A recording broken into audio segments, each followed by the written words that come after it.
যা কিছু তা ভগবানের সাথে একটা সম্বন্ধ যুক্ত করে করো না। বলে ভগবানের, দেখুন একটা জিনিস বলি, ভগবান প্রাপ্তির জন্য কোনো বস্তুর ক্ষেত্রের অভাব নেই। সাধু পাচ্ছি না, হরিবাসর পাচ্ছি না, বৃন্দাবনে যেতে পাচ্ছি না, এইসব না। অভাবটা বস্তু, ব্যক্তি, পরিস্থিতির না, অভাবটা ভাবের। খুব ধ্যান দিয়ে শুনুন, অভাবটা কিসের? ভাবের। বৃন্দাবনে যেতে পাচ্ছি না, গুরুদেব পাচ্ছি না, উপযুক্ত সাধু সঙ্গ পাচ্ছি না, সমর্থ মহাপুরুষ পাচ্ছি না, এগুলো না। বলে যা কিছুর অভাব তোমার ভাবের।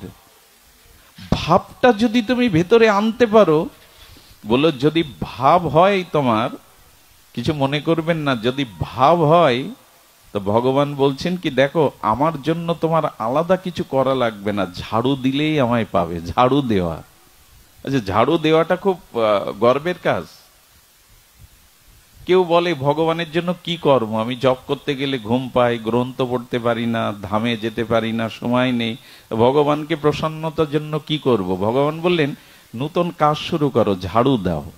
বলে ঝাড়ু দিলে তোমায় পাওয়া যাবে? বলে বহুজন পেয়েছে, সবরই রাস্তা ঝাড়ু দিত। ভাবটা কি থাকতো? ভাব থাকতো এই পথে আমার ভগবান আসবে, যাতে কাকর না থাকে, কাটা না থাকে, একদিন ভগবান এই পথে আসবেই। ভাবটা কি ছিল? এই পথে ভগবান আসবে, এলেও তাই। ভগবান বলছে ঝাড়ু দিয়েও আমাকে পাওয়া যায়, যদি ভাব এই থাকে, এই যে পথটা ঝাড়ু দিচ্ছি যাতে একদিন ভগবান এই পথ দিয়ে। এক বুড়িমা আমাদের গ্রামে, ছোটবেলায় মনে পড়ে, রাস্তা ঝাড় দিত। এখন তো উঠানো ঝাড় দেয় না মানুষ, ঝাড় দিলেও বড় উঠান হলে হাফ হাফ ঝাড় দেয়, মানে এপাশ এপাশ, বড় যা মেজো যা, মাঝখানে একটা ধুলোর রেখা থাকে। যদি প্রশ্ন করেন ধুলোর রেখা আছে, বলে ওই পাশটা ওর, এই পাশটা আমার। তো বুড়িমা রাস্তা ঝাড়ু দিত।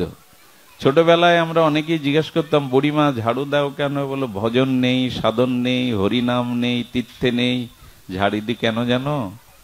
এই পথটা পরিষ্কার করে দিলে, যদি এই পথ দিয়ে কোনো সাধুগুরু বৈষ্ণব যায়, ভক্ত যায়, তখন এই পথ পরিষ্কার দেখে যদি সে একটু আশীর্বাদ করে দেয়, তাহলে আমার সব ভজন সাধন হয়ে যাবে।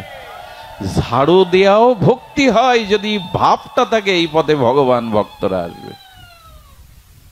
খুব কঠিন কি ভগবানকে মন দেয়া? ভাবটাই তো দিতে পারছি না, দিতে পারছি না ভাবটাই, তাহলে ঝাড়ু দেওয়াটাও তোমার ভজন হয়ে যাবে।